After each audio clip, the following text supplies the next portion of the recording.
নমস্কাৰ, কে কবি আৰু কবিতা এই চেনেলৰ আনবক্সিং শিতানলৈ আপোনালোক স্বাগতম জনালো। আমাৰ হাতত আজি দুখন কবিতাৰ কিতাপ আছে।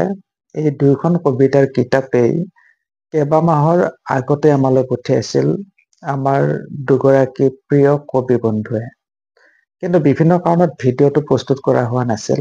যি কি নহওক, আজি আমি এই ভিডিঅ'টো প্ৰস্তুত কৰিবলৈ লৈছো আৰু কবিতাৰ কিতাপৰ সেই পেকেট দুটা আজি আমি আনবক্সিং কৰিম। গতিকে আহক আমি ভিডিঅ'টোৰ মাজলৈ আগবাঢ়ি যাম।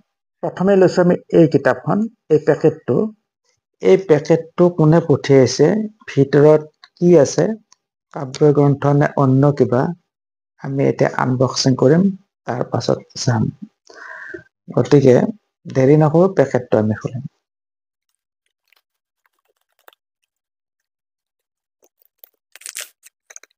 এখন খুব ধুনীয়া কিতাপ। বেটুবাটো চাই নিশ্চয় আপোনালোকে গম পাইছে।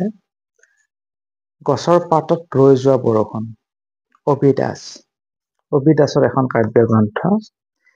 এই গ্ৰন্থখনৰ প্ৰথম পৃষ্ঠাটোতে দেখিছো প্ৰতি বিজয় বেজবৰুৱা কবি দাস, অৰ্থাৎ মোৰ নাম লিখি পঠিয়াই দিছে তেখেতে। আৰু এই গ্ৰন্থখন, কবিতাৰ কিতাপখন প্ৰকাশ কৰিছে B&M পাব্লিচাৰ্ছ এণ্ড প্ৰিণ্টাৰ্ছ এই প্ৰকাশনটোৱে, বামুণী মৈদামৰ। আৰু এই কিতাপখন প্ৰথম প্ৰকাশ পাইছিল যোৱা বছৰৰ 2024 চনৰ জুলাই মাহত। ইয়াৰে আৰ্হিপাঠ কীৰ্তিকমল নাথৰ, অক্ষয় বিনাশ দীপজ্যোতি বৈশ্যৰ। আৰু এই গ্ৰন্থখনৰ মূল্য 110 টকা। হাতত লৈ আমি অনুমান কৰিছো 110 টকাত খুব সুন্দৰ কিতাপ এখন পোৱা গৈছে। যথেষ্ট উন্নত মানৰ ছপা বন্ধা। প্ৰথমতে তেওঁ উচৰ্গা কৰিছে দেউতাকৰ স্মৃতিত আৰু মাকৰ হাতত, অৰ্থাৎ উচৰ্গা দেউতাৰ স্মৃতিত মাৰ হাতত, এই বুলি। ইয়াতে পাতনি আছে প্ৰথমতে, আৰু সেই পাতনিটো কবি দাসে নিজে লিখিছে। ইয়াত তেওঁ নিজৰ মনৰ কিছু কথা লিখিছে। মাজৰ এটা পেৰাগ্ৰাফত তেওঁ লিখিছে, কবিতা বুলিয়ে লিখিছো, চেষ্টা কৰিছো, খৰচ কৰিছো সময়, কাগজ, কলম, সাৰ্থকতা আপোনালোকৰ হাতত। আশা কৰিছো আপোনালোকে গছৰ পাতত ৰৈ যোৱা বৰষুণ আদৰি লব, সুখী কৰিব। নিশ্চয় পাঠকে আদৰি লব কবিতাখিনি, কাৰণ কবি দাসৰ কবিতা আমি ইতিমধ্যে পঢ়িছো বিভিন্ন মাধ্যমত। পঢ়ি যিটো দেখিছো, তেখেতৰ হাত যথেষ্ট পৰিণত, যথেষ্ট পুৰঠ। গতিকে যিসকলে তেওঁৰ কবিতাৰ লগত চিনাকি, তেওঁলোকে নিশ্চয় কবিতাৰ কিতাপখন এইখন আদৰি লবই। ইয়াতে তেওঁৰ কবিতা সম্পৰ্কত দুটা লেখা আছে চুটি।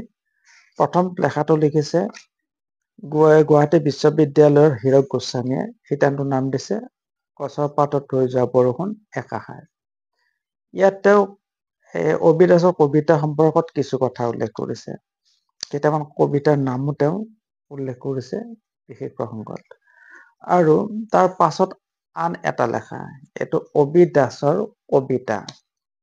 কবি দাসৰ কবিতা এই বুলি, এই লেখাটো আচলতে মইয়ে লিখিছিলো। তেওঁৰ অনুৰোধৰ প্ৰতি লক্ষ্য ৰাখি মই এই লেখাটো কিছু মোৰ মনৰ কথা উল্লেখ কৰিছিলো এই লেখাটোত। ইয়াত মই আৰম্ভণিতে উল্লেখ কৰিছিলো, আৰম্ভণি নহয় আচলতে মাজৰ অকমান কথা কৈ দিলে নিশ্চয় কথাখিনি স্পষ্ট হব কবি দাসৰ কবিতা সম্পৰ্কত।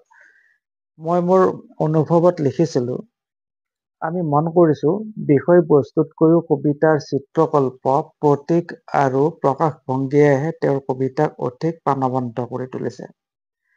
তেওঁৰ এই চহৰ শিলবোৰ প্ৰেমিক হৈ উঠিলে, প্ৰেমৰ কবিতা, লতা, ছাতি আদি কবিতা পঢ়ি তেনে অনুভৱেই হৈছে আমাৰ।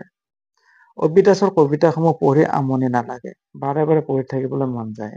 কাৰণ এগৰাকী সচেতন পঢ়ুৱৈক আকৰ্ষণ কৰিব পৰা যিখিনি গুণৰ দৰকাৰ, সেই সকলোখিনি গুণেই আমি দেখিবলৈ পাইছো কবি দাসৰ কবিতাত। তাৰপাছত আৰু কিছু কথা মই উল্লেখ কৰিছো একেবাৰে কম কথাৰ মাজেৰে। আমি তেখেতৰ কবিতাত যিখিনি দেখিছো, পাণ্ডুলিপিটো আমাৰ হাতত পৰিছিল, তেখেতে মেইল কৰি দিছিল, তেতিয়া কবিতাখিনি আমি পঢ়িছিলো। পঢ়ি চাই আমি এই মন্তব্যটো আগবঢ়াইছো। যি কি নহওক, কবিতাৰ কিতাপখন আপোনালোকৰ হাতত পৰিলে সম্পূৰ্ণ কথাখিনি পঢ়িবলৈ পাৰিব। ইয়াতে কবিতা মুঠ আছে 45টা। এই 45টা কবিতাৰ প্ৰায়বোৰ কবিতাই চুটি চুটি কবিতা, আৰু সেই চুটি কবিতাখিনিয়ে মোক বেছি আকৰ্ষণ কৰে। তেওঁ দুই এটা দীঘল কবিতাও লিখিছে। সি যি কি নহওক, ইয়াৰে মই এটা কবিতা পাঠ কৰিম। আগতে মই পঢ়ি ভাল পোৱা কবিতাৰ ভিতৰত যা নহওক, এটা সৰাপাত বুলি এটা কবিতা আছে, একেবাৰে চুটি কবিতা আৰু অৰ্থপূৰ্ণ। সেই কবিতাটো তেওঁ উল্লেখ কৰিছে, পকা পাতেহে জানে সৰি পৰাৰ বিষাদ কিমান, বতাহত উচুপনে মাটিৰ শৰীৰ মাটিলৈ উভতনি, জন্মত জন্ম হয় মৃত্যুৰ বীজ, অপূৰ্ণ এই জীৱন মৃত্যু অবিহনে, সৰাপাতৰ সোঁৱৰণি ধৰি ৰাখো আহা ফাগুনৰ ঘৰ সাজি। খুব সুন্দৰ কবিতা এইটো।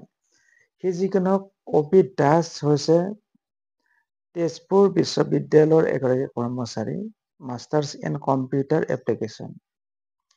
তেখেতৰ কবিতা বিভিন্ন আলোচনীত কাকতত 2001 চনৰ পৰাই প্ৰকাশ হৈ আহিছে।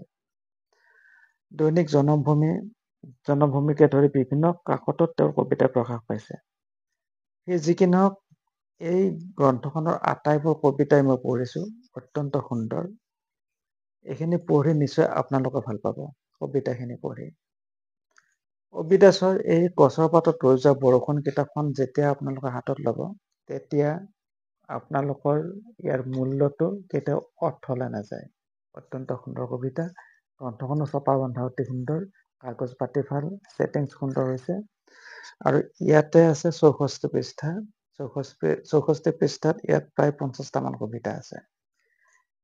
ইয়াৰ পাছত আমি লৈছো, তাৰ আগতে কৈছো যে অপি দাসৰ এই কিতাপখন আমি সম্পূৰ্ণকৈ ইতিমধ্যেতো পঢ়িছোৱেই, আমি আনকো পঢ়িবলৈ যত্ন কৰিম, আৰু কবিক আমি অভিনন্দন আৰু শুভেচ্ছা জনাইছো। ইয়াৰ পাছত লৈছো আমি আন এটা পেকেট, সেইটো হৈছে এই পেকেটটো। ইয়াত কাৰ কবিতা আছে আমি আনবক্সিং কৰি চাম। গতিকে আমি এতিয়া ইয়াত কেঁচিৰে কাটিম পেকেটটো।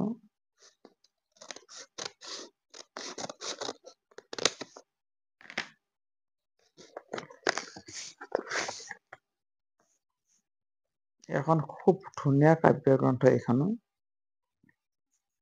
কভাৰটো দেখি নিশ্চয় আপোনালোকে গম পাইছে কবি কোন, কিতাপখনৰ নাম কি। এই গ্ৰন্থখন বিপুল কুমাৰ দিহিঙীয়াৰ, ত্ৰিকোণমিতিক পৃথিৱীত বুদ্ধ। বিপুল কুমাৰ দিহিঙীয়াৰ কবিতা যথেষ্ট চিৰিয়াছ, আমি ইতিমধ্যে পঢ়িছো। প্ৰথমতে ভিতৰত পালো এখন চিঠি। এই চিঠিখন আমিতো ইতিমধ্যে চিঠি লিখিবলৈ পাহৰিয়ে পেলাইছো। বিভিন্ন যান্ত্ৰিক আমাৰ এই পৃথিৱীখনত চিঠিয়ে কেতিয়াবাই মেলানি মাগিলে পৃথিৱীখনৰ পৰা। তাৰ মাজত এনেকুৱা একোখন চিঠি পালে ভাল লাগে। সি যি কি নহওক, এই চিঠিখনত 7 অক্টোবৰতে লিখা, বিপুল কুমাৰ দিহিঙীয়াই কিতাপখন মোলৈ পঠাইছে বুলি কৈছে, আৰু এটা মন্তব্য আশা কৰিছে। সি যি কি নহওক, আজি আমি কিতাপখন খুলি চাই নিশ্চয় এটা মন্তব্য আগবঢ়াম। ইয়াৰ প্ৰকাশক হৈছে পাঞ্চজন্য বুকছ, বামুণী মৈদাম। আৰু এই গ্ৰন্থখন প্ৰথম প্ৰকাশ পাইছিল 2024 চনৰ জানুৱাৰীত, অৰ্থাৎ এবছৰ হ'ল। ইয়াৰ প্ৰচ্ছদ হৈছে বিপুল কুমাৰ দিহিঙীয়াৰ নিজা আৰু পেইণ্টিং হোমেন শইকীয়াই অঁকা। কিতাপখনৰ মূল্য 150 টকা। খুব সুন্দৰ কিতাপ, ছপা বন্ধা কাগজ পাতি খুব সুন্দৰ হৈছে। আৰু কিতাপখন নীলমণি ফুকন ছাৰৰ স্মৃতিত উচৰ্গা কৰিছে। তাৰ পিছৰ পৃষ্ঠাটোত আছে কৃতজ্ঞতা বুলি এটা পৃষ্ঠা। ইয়াত কেইগৰাকীমান কবিৰ নাম উল্লেখ আছে, কবি বা কবিতানুৰাগী। গতিকে তেওঁলোকৰ ওচৰত কবিয়ে নিজৰ কৃতজ্ঞতা প্ৰকাশ কৰিছে। তাৰ পাছত ইয়াতে কবিতা কাব্যসূচী বোলে কবিতাৰ পেজটো উল্লেখ কৰিছে, তাত প্ৰায় 40টা মান কবিতা মই অনুমান কৰিছো আছে। প্ৰথম কবিতাটোৰ শিৰোনামা নৈৰঞ্জনা। সি যি কি নহওক, মই আগতে কৈছো বিপুল কুমাৰ দিহিঙীয়াৰ কবিতা খুব চিৰিয়াছ। আধুনিক কবিতাৰ সকলো গুণেই তেওঁৰ কবিতাত আছে।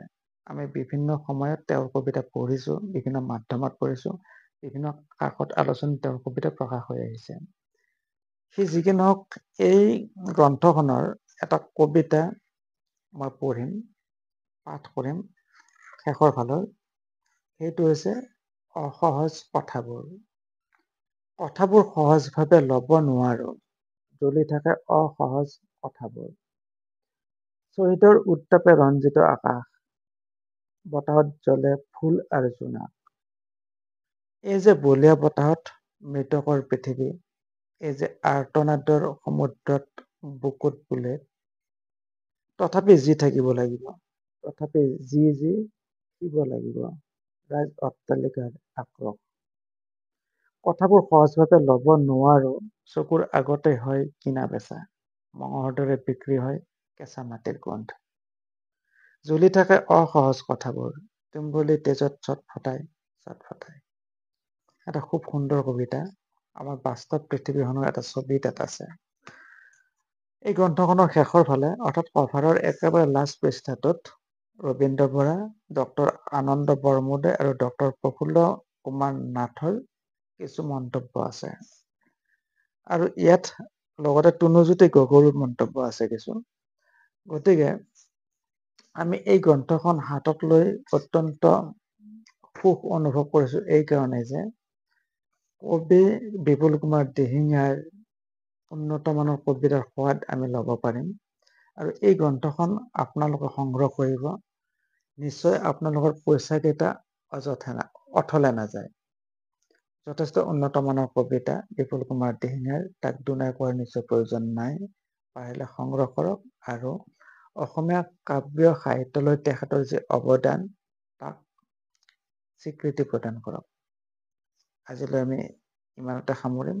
দুয়োগৰাকী কবিলৈ আমি পুনৰ শুভেচ্ছা আৰু শ্ৰদ্ধা মৰম জনাই আজি আমাৰ এই ভিডিঅ'টো ইমানতে সামৰণি মাৰিলোঁ। ধন্যবাদ।